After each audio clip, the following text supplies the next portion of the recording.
Hi! ఇక్కడ నా స్టైల్‌లో పప్పు గోంగూర చూపిస్తున్నా చూసేయండి.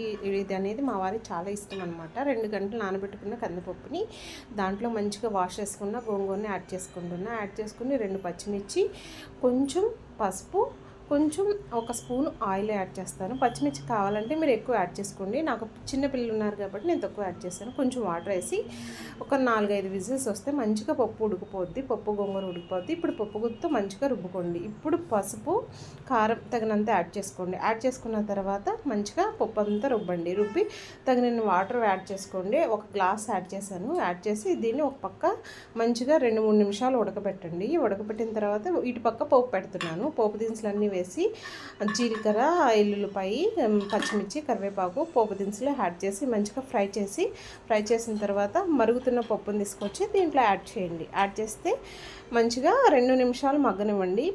మామూలుగా ఫ్రై